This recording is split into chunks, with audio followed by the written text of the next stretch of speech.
All right, so what we've got here is a wonderful little pressure demonstration that I was taught when I was at Teachers College by a mentor named James De Winter. Thank you, James.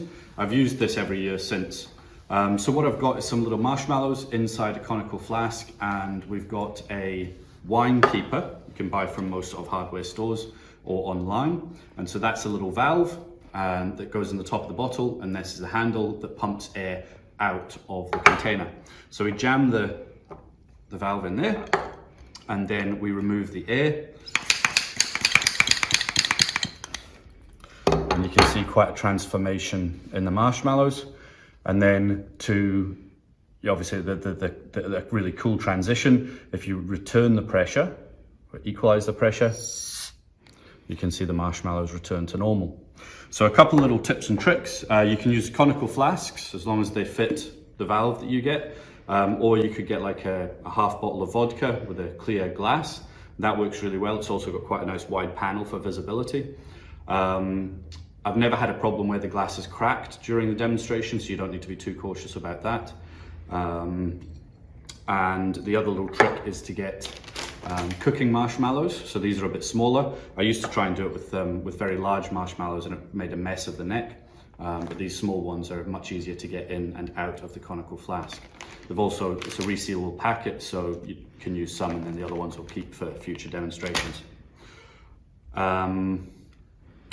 If you overdo it, so if you take too much of the air out, then the marshmallows expand to a point where they split, and that can leave a sticky residue on the inside and the marshmallows clump together. You don't want that, so just try not to go too far. If it does happen, hot water will clear out the container.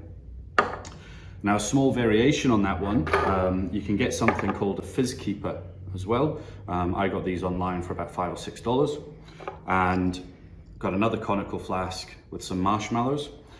So the idea with the fizz keeper is it forces air into the container and keeps the fizz in your fizzy drinks.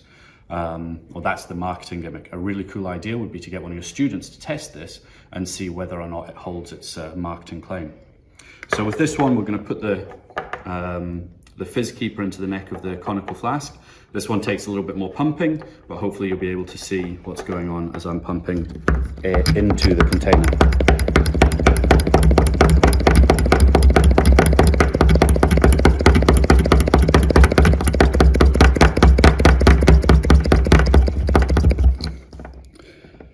All right, and once again, demonstrating the transition.